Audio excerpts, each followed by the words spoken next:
Viewers, நாங்களுடைய Lakshmi, நீங்கள் பார்த்துட்டு இருக்கிறது 0%. எஸ், நம்மளுடைய மாப்பிள்ளை சதீஷ் அவர்கள் ரெடி ஆகிட்டு ஒரு அப்டேட் கொடுத்துருக்காரு. ஸ்டேட்யூன் போட்டு அவரை டேக் பண்ண மாதிரி ஒரு அப்டேட்டு. ஸோ இந்த இடத்துல ரொம்ப இம்பார்ட்டண்டான நெக்ஸ்ட் ட்ராக் அப்படிங்கிற ஒரு விஷயம், மாப்பிள்ளை ரெடி ஆகிருக்காரு. ஸோ ஆல்ரெடி வந்து நம்மளுடைய ஹீரோயின், அதாவது இந்த மேரேஜோட ஹீரோயின் நம்மளுடைய அரசியோடைய காஸ்டியூம் ரிவீல் ஆயிருந்தது, மேரேஜ் காஸ்டியூம். அதே மாதிரியே நம்மளுடைய சதீஷ் சைடில் இருந்தும் வந்துருச்சு. பட் ஆனால் நானும் சிலரும் நினச்சிட்டு இருப்பீங்க குமார் கூட தான் கல்யாணம்ன்ட்டு, எப்படி பல்பு வாங்க போகிறோம் அப்படிங்கிறது தெரியல. பட் இருந்தாலும் மேரேஜ் லொக்கேஷன்லேருந்து ஒரு சூப்பரான அப்டேட். இன்றைய காட்சிகள், பைக் வீட்டுக்கு வந்துருச்சு. உண்மையுமே சொல்லணும்னா ராஜி ரொம்ப ஆசைப்பட்டுட்டு இருக்காங்க. எல்லாமே தெரிஞ்சாலும் கதிர் வந்து வேணுக்குனே பண்ணிகிட்டு இருக்காரு.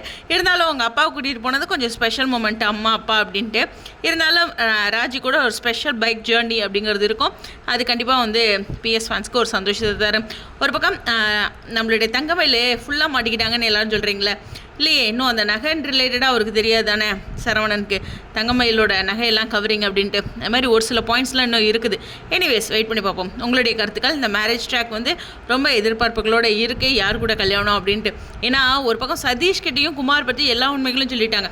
மிகப்பெரிய சுவாரஸ்யத்தோட பாண்டியன் ஸ்டோர்ஸ் உங்களை போல நான் கற்றுருக்கேன். உங்களுடைய கருத்துக்கள் ஸ்டுடியோன்.